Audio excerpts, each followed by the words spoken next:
Story 1. One evening, as my daughter and I were leaving my dad's house, she did something that I will never forget. It doesn't help that this was not an isolated incident, although it was the first.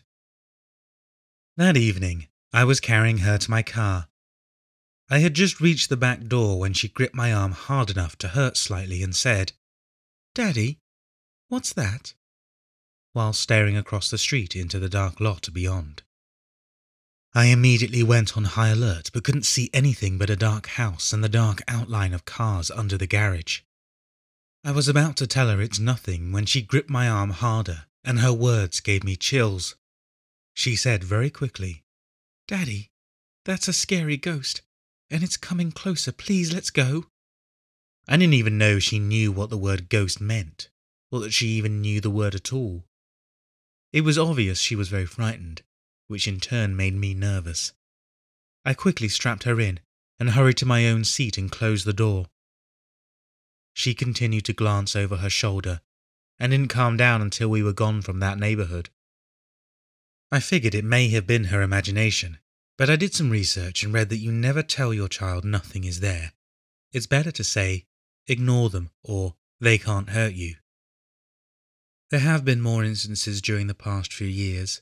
She's almost 5 now, but nothing that so visibly frightened her. Although I saw nothing, I still felt as though we were not alone. I felt as if we were being watched by something less than kind. Maybe it was her fear that put me on edge. Story 2. Alright, I'd like to begin by saying I've been reading and listening to many scary stories online for some time now. In fact, it's what made me decide to write all this down. You see, what I'm about to share with you isn't a work of fiction. It's a report of real events. I bring this up because so many commenters online ask, and the answer is always, no, it's fiction. Not this. I am a writer by hobby, but I will try not to get too dramatic. With that out of the way, let's get started. I was considered an oddity among children. Gifted was the term thrown around often. I couldn't get along with most children because I found them to be profoundly stupid and unpleasantly noisy. They in turn found me weird and weren't shy about vocalizing it. I was a very still, calm child. I was often told that speaking to me was like speaking to a small adult. Something nobody ever understood was that I often just happened to know how things would turn out. It's fairly common now, but back then it was more sporadic.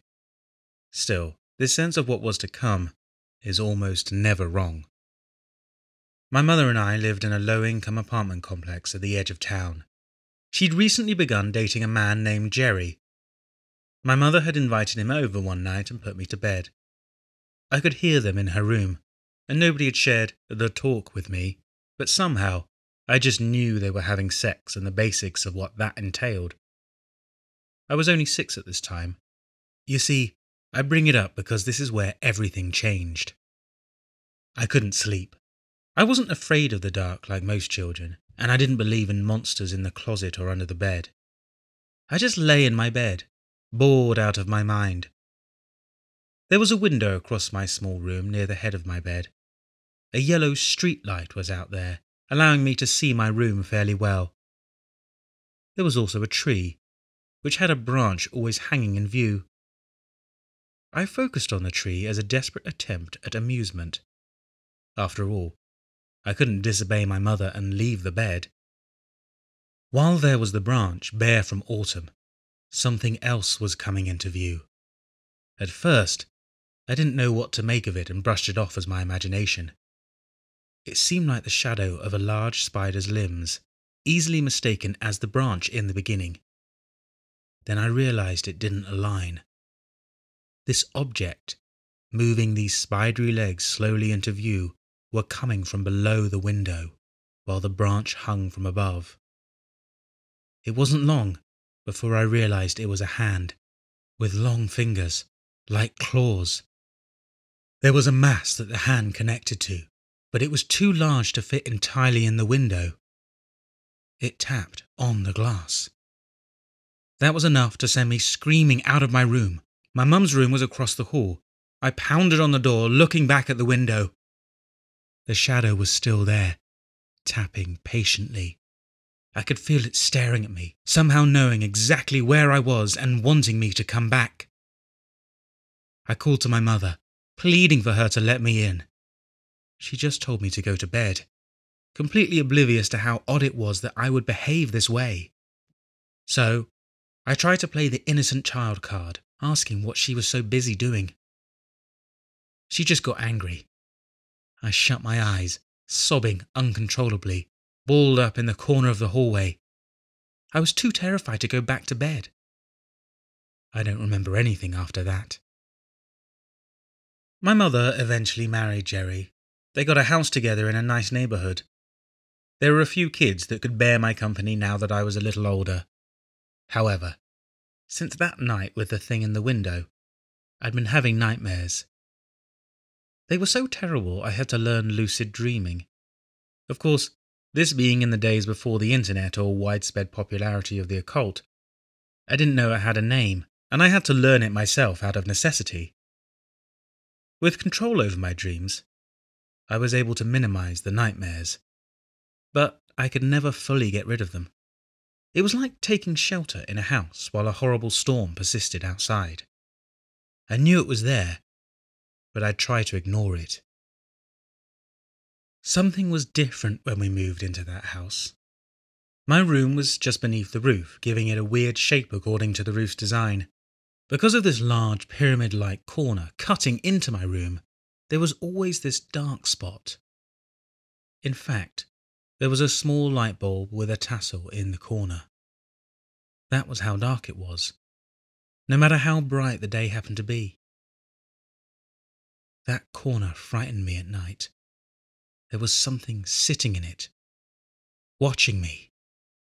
It was so black that at night it almost appeared to be a wall. I felt like the only thing saving me was the window between my bed and that corner. I'd often wake up thirsty or desperate for the bathroom. I never dared to move. We had gotten a dog a short time later, and even it avoided that corner of the room. In fact, it would often lie in bed with me, between myself and that corner. This fear was made worse by the fact that Jerry didn't like me. I was often confined to my bedroom because it was too difficult to share a space with him. That corner remained an irrational fear for the 3 years we lived there. I didn't realize it, but down the line, this would seem comforting by comparison. You see, years later my mother divorced Jerry. He had spent all of her money, leaving her bankrupt. We had to move in with my grandparents. They were very pious, to the point that my grandmother had wanted to be a nun as a girl. She'd even had hopes of becoming a priest. Crosses and the like were everywhere in the house. I mention this because of so many movies and novels using Christianity in some form as a shield. I'm telling you right now, it didn't work. By this point, I'd hit 14 years of age. Computers had just gotten their own classes in school, and now dial-up internet had just come out. Japanese cartoons were starting to get more popular in the US. My grandmother's house was a single floor and a basement. It wasn't anywhere near as scary as the basement of Jerry's house. His had uneven floors and seemed like someone just threw paint over dirt. My grandmother's basement had furniture and a second bathroom and even mock wooden panelling. A carpet was put in at some point before we lived there. Unfortunately, I no longer felt protected by my dog as my grandparents didn't want her anywhere in the house. She was given away, and I was left to face this fear alone. Remember that strange feeling I had at Jerry's? It changed. In fact, it disappeared only to be replaced with something much worse. At night, when everyone was asleep, I could hear footsteps going up and down the hall. My grandparents would go to bed late on occasion, but this always occurred after they'd retired for the night. The kitchen light was always on in case someone needed to get up, so anyone looking out their door could see. One night, I decided to see who it was. I gathered all the courage I could and stayed low on my bed. My room was small, so the door was right there at the foot of my bed. I turned the knob so quietly you'd never noticed if you weren't really looking. The door had a habit of creaking, so I only cracked it. There was nobody making the footsteps, yet there I was, hearing them. Everyone in the house slept with their doors shut, so they were all accounted for. I shut the door quietly, not wanting to attract any attention, and pulled the blankets over my head. I was horrified when the footsteps stopped in front of my door. Now there was a crawl space outside my door in the ceiling. I made the assumption that the thing stayed there, as the footsteps always began and ended there. My grandparents eventually moved in with my great-grandfather, leaving their house for my mum. But at this point the nightmares were so bad that I developed insomnia. It wasn't very helpful with the pacing in the hallway. We got a computer, and dial-up internet had long been replaced with something else. I think it was DSL, but I'm not sure. Anyway, wireless connection hadn't happened yet. With the newfound space in the house, I'd gained my mum's old bedroom as a place to sleep, while my old room became my entertainment area. This room shared a wall with my old one. I thought moving away from the crawl space would ease my nights, but I was wrong. My nightmares intensified, and I began seeing what I refer to as hallucinations, but in all honesty, I don't believe they were. There was a night that I lay there, bored much like that first night when everything started. The room was dimly lit by my alarm clock. I was dreading another day at school. My grades had dropped significantly and every teacher was after me about it. Can't say I blame them. I'd been seeing a few counsellors and therapists. A few of them refused to see me after a couple of sessions. It frightened me to think that my mind, my experiences, were too much for a professional to handle. As I lay there, counting the seconds, I grew uncomfortable and decided to change my position. I rolled from my side onto my back, only to be frozen in terror. There was a young man lying on his back, on the ceiling, looking down at me. It took me a moment to register what I was seeing. Another me, locking eyes with a smile. I looked around at myself in a panic. I was on the bed with the clock beside me. I looked back up at the other me who was lying there like he was crucified. He laughed, but there was no sound. He fell on me, causing me to thrash about from fear. He was nowhere to be found. But from there on, I saw a face in my wooden closet door, screaming. At first, I told myself that it was just my imagination. I was proven wrong when one of my friends pointed it out all on his own. Another one refused to go in there, claiming the room made him feel weird. When I turned 18, I'd spoken to my cousin Nick about these incidents, as we'd been inseparable all those years. He was a large man with a shaved head, having taken up the hobby of weightlifting in his basement. I figured he'd be the only one to believe me, as the family had for some reason performed an exorcism on him when he was only 2 years old. He confessed to occasionally seeing things at my great-grandfather's house where he lived. When he tried to tell someone, they claimed it was our great-grandmother watching over him. It's funny how that works. There was a water drainage tunnel across from our high school, which was built next to a golf course, if you can believe that. Kids typically went there to skip classes. I had a birthday in early autumn, often making me the oldest in my class. Nick hadn't graduated yet, and decided to skip with me to the tunnel. We walked down it, unafraid, as the only people we would encounter were other kids. That day, though, we didn't get too far in. Instead, we saw something. You need to understand that seeing things was never truly my gift. It was his. We both stopped in our tracks. I saw a human leg. At first I thought someone had been hurt by a vagrant, but we didn't really have those in our town. Besides, it was pale, almost translucent, and it was upright, as if it was standing. Unsure of what I was seeing, I asked Nick if he saw what I saw, and he simply replied, "Yeah." We ran. This led to a different way of life for us. You see, we used to have sleepovers every weekend when I was a kid. Because of our shared experiences, neither of us could sleep. So we'd often leave the house for a long walk. These walks continued even after the sleepovers stopped. We visited the golf course next to our old school after graduation. It was quiet, decently lit and peaceful. However, one night we saw a figure made of light standing behind a tree. Nick had pointed it out to me, asking if I saw anything. When my story matched his, we decided to try calming ourselves by proving it was an illusion. We went around either side of the tree. The figure backed away from him and came closer to me. I ran. Another night we walked behind the strip mall near my house. Nick had to pee, so I walked a little ahead, mildly impatient. The parking lot was very well lit, and it was pretty late, so we were the only ones out. As far as the other people were concerned, it was pretty rare that we'd see anything other than the occasional car on our walks. I paced about, waiting for Nick, when I heard him say something.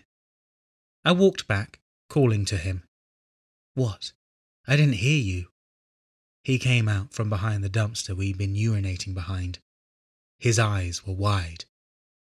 "Wait, where were you just now?"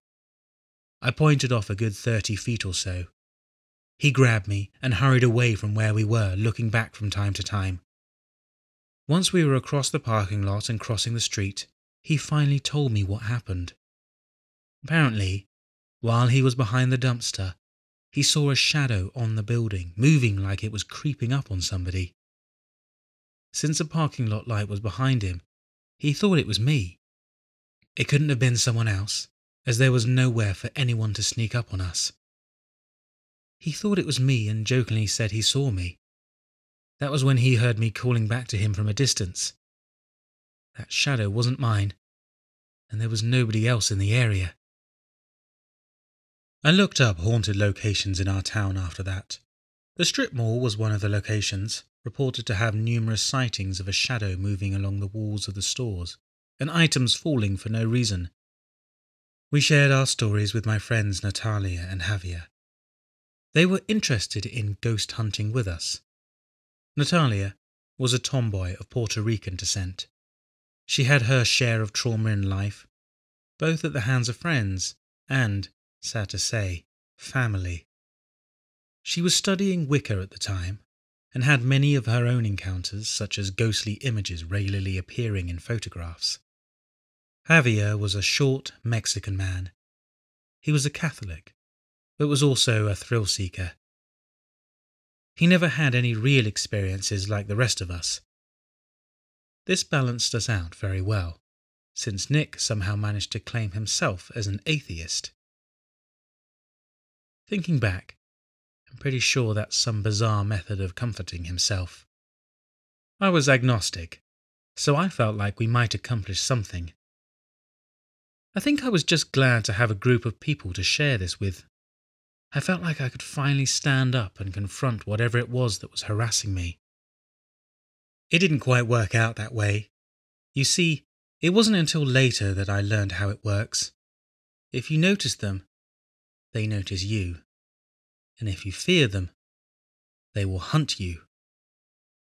Our most noteworthy trip as a team was into the tunnel, because the small cemetery it stretched under was on the haunted location list.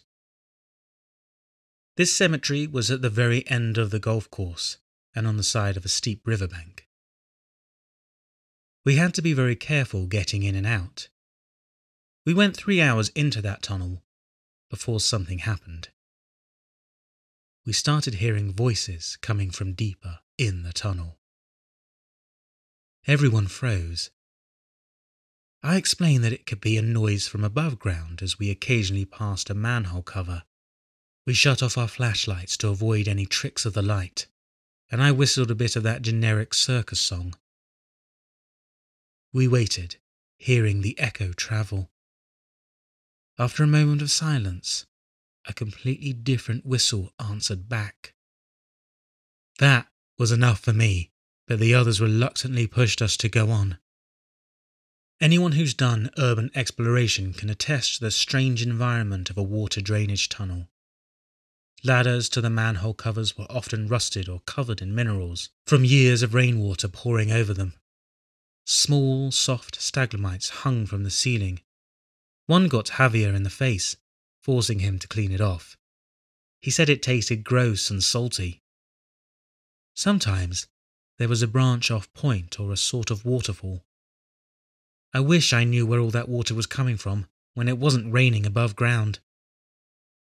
We reached a point where we could see a sharp left turn in the distance. Our lights picked up movement, but then it could have been another trick of the light. We kept moving forward until we finally noticed that there was something to it. We were probably 50 feet away. It's hard to know for sure. There was a woman in a flowing gown of some kind, pacing back and forth from that left turn. Her gown was bloodied, or at least it appeared to be. Rather than continue on, we decided to turn back before she noticed us. I warned the others that as we left, we needed to remain calm and not call attention to ourselves. They agreed. With that, I also warned them that if anyone calls to run, we do it, no questions asked.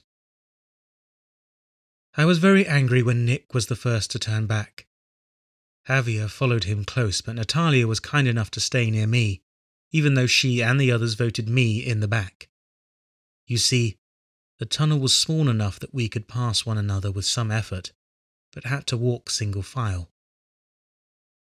I got the familiar feeling of something watching me, waiting. I stopped moving and asked Natalia to look over my shoulder, frightened that if I simply did it myself, it would somehow yield worse results. She looked. Nothing. You're good.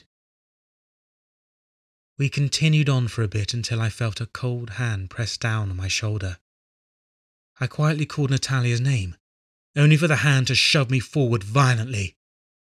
I screamed for us to run and heard Nick scream, as much as a baritone can scream. Javier shouted for him to wait and Natalia looked back at me with horror. I was struggling to get back on my feet, but I was being shoved down again from 3 directions. Natalia was so brave. She reached out for me and kept with me during our escape despite the fact that, as she later put it, I was being tossed around like a rag doll. We reached the entrance to the tunnel only to find that Nick was stuck at the mouth. Javier made it out, but Nick was too big and panicked to summon the finesse required for climbing out. Natalia and I passed him, practically shoving him to the side. We made it out and saw him look back into the tunnel. Whatever he saw made him frantic enough to risk falling in the river. We all rushed to my car and drove off. He never told us what he saw, but once we all calmed down, I noticed something. I had a cross, perfectly cut into the flesh at the base of where my thumb met my palm. It was like my skin simply split open, and it was too perfect to be a simple scrape during the commotion. While the inside of the cut was bloody, it didn't spill over the wound either. It stayed perfectly within its boundaries. After that incident, we stopped doing our ghost hunting. For whatever reason, the 4 of us together always stirred up the most undesirable things. We had a whole group for night walks, though. I remember Natalia and Javier decided to stay at my house for the night once while Nick went home. By this point, I had a couch and a spare mattress in the basement. They decided to stay there and watch movies while I went to bed. The next morning, I found Natalia with her head buried between the couch cushion and its back. Javier had his head under his pillow and the blanket pulled over. They told me They didn't want to stay in the basement again. Apparently, sometime during the night, they'd seen a cloaked figure wearing a hood over its head. It was standing just beyond the doorway to the laundry room where the lights didn't reach. Both of them not only saw it, but saw it move its head like it was looking back and forth at each of them. For some reason, while its presence was clear to them, it wouldn't advance into the light. That night I was walking with Nick to a park. It was a beautiful place with an open field used for soccer. Strangely, this time as we walked across the street to it, there was an odd sensation. It was like there was a wall, a barrier that I had to push through to get past a certain point where the ground changed. Nick described it like a change in air pressure. I tried to brush it off as nothing, worried about calling too much attention to it, just in case. It was fine up to a point. Nick was just a little ahead of me as I had to catch my breath. Once I did, I followed behind him. Suddenly, he called out to run and hurried past me, but I saw nothing. I turned to follow after him, but felt a pair of strong, bony hands clamped down around my neck. There was nobody there, but I was choking. I couldn't breathe. I tried to run, but the lack of breath made my muscles and lungs burn. Nick had abandoned me, already across the street at his truck. I was getting dizzy, but I managed to push through that strange barrier again.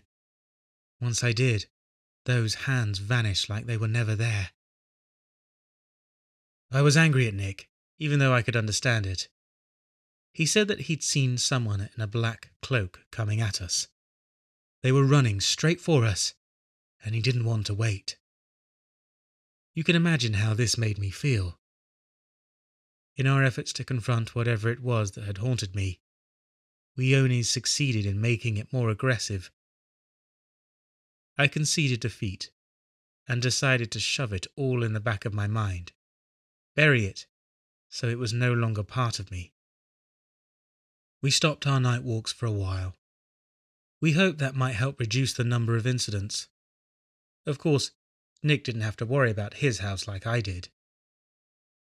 After a couple of weeks, we went for our walks again. Nothing happened, so our confidence grew. It was almost as if nothing had ever happened. We came near the golf course. I stopped him, not wanting to go through the area. We'd seen so much there already. The disembodied leg, the pacing woman, the moonlight man. I didn't want to see anything else. He was being arrogant again, as he'd grown to be over time. He conceded to my objection, but instead insisted on going through the graveyard the tunnel stretched under. I didn't feel comfortable being alone. Since the golf course was at the edge of the ghetto and bored cops often patrolled the area, we'd already been harassed several times over the years by them. On top of that, it was late autumn, so I had to keep moving to stay warm.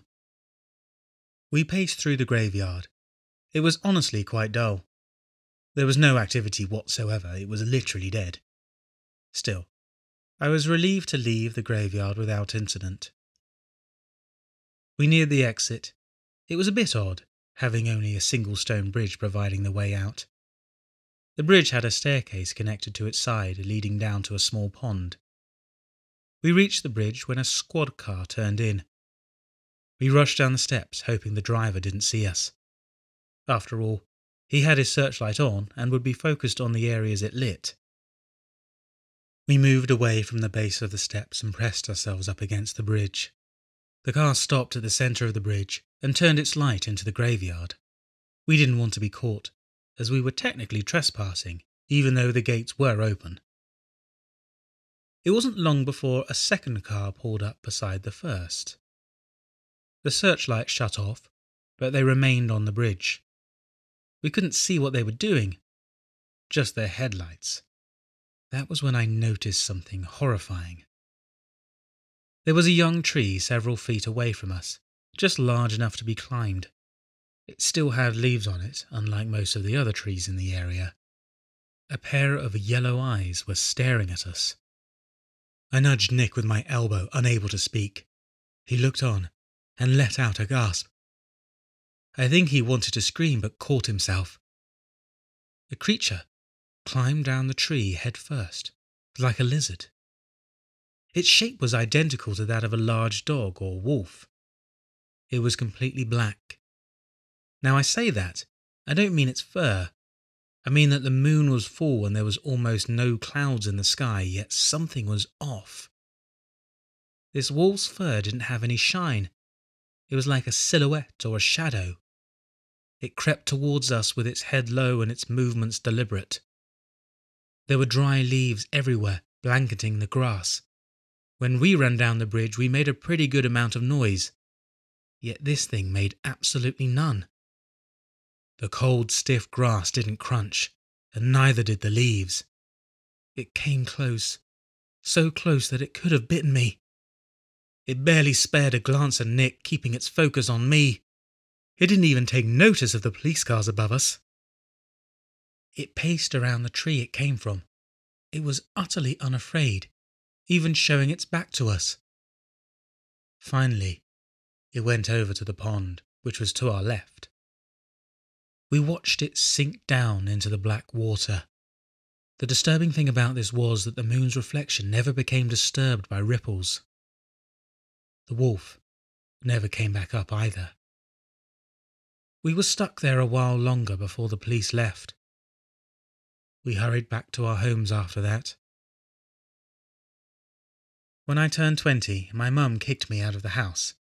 She'd done this before, always over little things like a single dirty plate being out. She wasn't a well person, and hadn't been for a long time. She'd always call me back to her house whenever she got lonely. This time, though, I stayed with my grandparents. My great-grandfather had died, so his house was theirs now. I stayed in the basement with my own TV and bathroom. It wasn't nearly as frightening as most basements, aside from that damned crucified Jesus statue in the corner. It had been a long time without incident. I was grateful for that, and nearly forgotten about it all. Then there was this one night. I shut off all the lights and tucked myself in. You need to understand the stairs that led to the basement always creaked.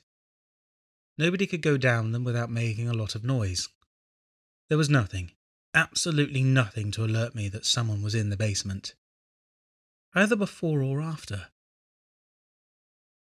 I thought I heard something, but being a basement with a water heater, I thought nothing of it.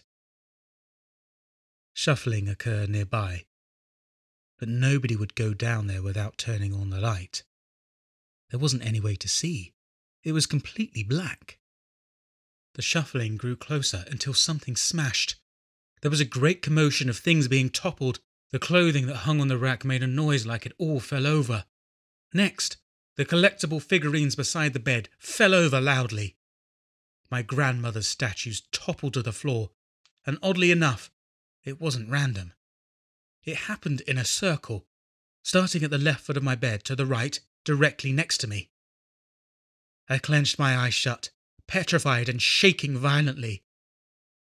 The noise stopped, only for a hand to very slowly press down on the bed, right beside my head. It pushed down more and more, feeling like it was someone incredibly heavy. I felt their face just above mine, breathing on me, studying me, waiting for me to open my eyes. I don't know how long I was trapped there like that, and even after it left, I couldn't move. I eventually passed out. When I woke up the next morning, everything was exactly where it was supposed to be. There's been nothing since then. I'm nearing my 30s now and in a great relationship. My friends all went their own ways and I moved out of state. My girlfriend confided in me that when she was younger, she too was labelled as gifted. She also lost sleep, but more than anything else, she confessed that she used to see what she referred to as shadow demons. They would always linger in the corners of her house, congregating in her room. She had to ignore them, as I had done years ago, or they would become far more frightening.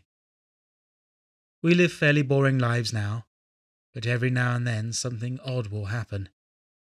I'll hear a voice plain as day right in my ear when I'm alone, or maybe I'll hear footsteps when my girlfriend is asleep. From time to time, I'll even feel like I'm being watched, always from the same location in the apartment. Over the last decade, I've moved at least once per year, and this sensation always occurred for the same varying period of time. Most recently, I've moved across the country to Washington State, and about a month ago I was up late. Something started scratching at the glass sliding door on my balcony. I didn't dare open the blinds. My balcony has absolutely no access unless you have a ladder. It was slow and purposeful. I only heard it the one night, and nothing has happened since. Still, I'll continue to ignore such things as I have been, but in the back of my mind I'll always wonder, what is it waiting for? What does it want? I hope to whatever gods there may be that this time, my guess is wrong. Story 3. This is a quick story of something which happened when I was about 9 or 10. I had just moved across the country with my family, and I was pretty bummed out about it in general, but I did enjoy house hunting because I could explore the houses while my parents were getting the tour from the real estate agent. So being alone in a big, old house wasn't anything new for me, and I had fun going on adventures and looking for treasure. I mention this because I want to emphasize that what I experienced was definitely not normal for me in a house hunting situation, with or without my parents present. We had just arrived at a new house, old Victorian style, and my parents were already getting pretty hyped up about it. The price was great, good neighbourhood, near some well-known schools. It looked fine to me at first from the outside, so I didn't think anything of following my parents inside along with the real estate agent. Once inside, however, I felt a growing sense of unease. As my parents toured around the ground floor, I stuck close with them instead of exploring, and constantly had a feeling of being watched. Then they went upstairs, and I found myself utterly unable to follow. I had been right behind my parents and the real estate agent, but as soon as they started going up the staircase, I stopped right at the bottom. At the top of the stairs there was a door. I don't even know what it went to, probably a closet. But I could feel something inside, and was overwhelmed with an unspeakably heavy feeling of dread and terror. I can't even really describe it. It was horrible, and I've never felt that way before or since this happened. And there wasn't anything scary about it. I was just at the bottom of a flight of stairs looking up at this closed door. But I was absolutely terrified, like a raw animal panic. I started crying and ran out of the house, and long story short, I convinced my parents not to buy the house. They were actually pretty irritated about it and tried to talk me into being okay with it. They didn't understand that it wasn't the house I didn't like, it was that door. Eventually I calmed down enough to explain that it was the door, or something inside the closet. They still didn't get it, but realised I was really upset about it and eventually dropped the subject and got a different house, where there were no issues at all. The last thing I remember about it, from when my parents were trying to talk to me into being okay with the house, was them saying they could paint a clown or something else happy on the door so that it wouldn't freak me out. And my response was, no, that would just give it a face. So, I don't know. I don't know what it was, or why I would say that, but I do know that I've never felt overwhelming terror like that since then, and I've been in several life-threatening situations in my life. I wish I could remember the address so I could look it up and see if anyone died there or something. Even writing this story down gave me chills. Thank you for watching and or listening to this video. If you enjoyed it, go ahead and hit the like button. I aim to release one 30-minute video every 2 to 3 weeks, so if you like my channel, go ahead and subscribe to keep up to date with all my uploads. The links in the description to this video include all the people who contributed to the content. Some of them are genuinely looking for answers, so please, if you have any information that may help them, click on those links and leave a comment. Also, you'll see links to my Twitter account, so go ahead and follow those to keep up to date with everything I'm working on. To all of my current subscribers, thank you again for your continued support and your wonderful comments. Thanks again for watching.